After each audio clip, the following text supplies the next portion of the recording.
भजनलाल सरकार को बदनाम करने के लिए हो रहा षड्यंत्र। अगर आप नियमित रूप से अखबार पढ़ने के शौकीन हैं, तो आपने निश्चित रूप से ऐसी खबरें काफी पढ़ी होंगी जिनमें मंत्रियों के कहने के बावजूद अधिकारी काम नहीं करते।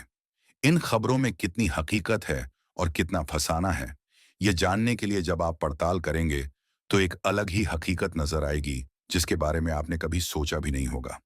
उदाहरण के लिए, इन दिनों मीडिया में काफी चर्चा है कि भजनलाल सरकार के राज में 125 करोड़ रुपए से बनी सड़कें एक बारिश भी नहीं झेल पाई। कहीं पर सड़कें टूट गईं, तो कहीं पर धंस गईं। इन सब के लिए सीएम भजनलाल को जिम्मेदार बताया जा रहा है और सरकार पर करप्शन के आरोप लगाए जा रहे हैं। ऐसे मामलों की जब पड़ताल की गई, तो पता चला कि हकीकत बिल्कुल ही अलग है। दरअसल गहलोत सरकार के समय जयपुर शहर की सड़कों पर काफी पैसा खर्च किया गया था और पूरे जयपुर को ही चमका दिया गया था। भजनलाल सरकार ने कुछ नए प्रोजेक्ट भी स्टार्ट किए थे, लेकिन वे आउटर जयपुर की उन जगहों के लिए थे जहां नेशनल और स्टेट हाईवे गुजर रहे हैं और जिनके जरिए एक जिले को दूसरे जिले या शहर से जोड़ा जा सके। इसकी जानकारी पूरी तरह से ऑनलाइन उपलब्ध है और कोई भी व्यक्ति सरकारी विभागों की वेबसाइट पर जाकर या गूगल करके देख सकता है।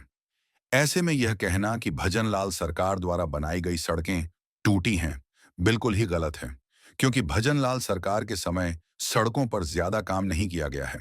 कुछ जगहों पर जैसे सिटी में पीडब्ल्यूडी और जेडीए के अधिकारी अपने स्तर पर ठेके पास करते हैं, काम करवाते हैं और उनकी जिम्मेदारी भी उन्हीं की है और सारा खेल इन्हीं के मार्फत हो रहा है।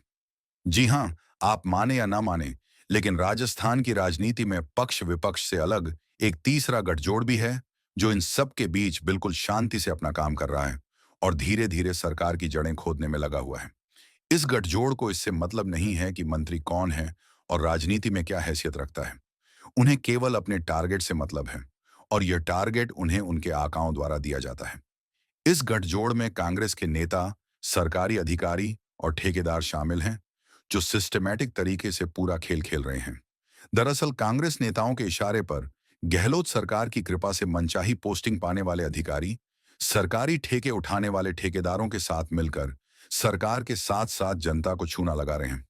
ये अधिकारी अपने आका नेताओं के कहने पर जयपुर की अच्छी भली सड़कें खोद देते हैं।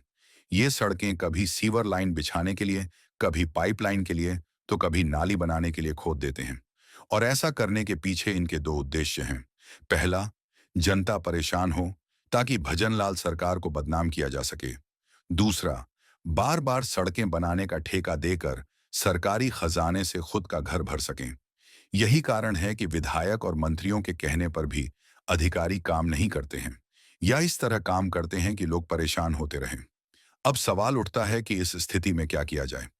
सबसे पहली बात, यहां पर पूरी जिम्मेदारी भजनलाल सरकार की बनती है कि वह ऐसे अधिकारियों और ठेकेदारों की पहचान कर उन पर लगाम लगाएं और उनकी जगह कुशल, योग्य और जनता के लिए संवेदना रखने वाले अधिकारियों को नियुक्त किया जाए, ताकि जनता के पैसे को बचाया जा सके और भजनलाल सरकार की बेवजह हो रही बदनामी को रोका जा सके।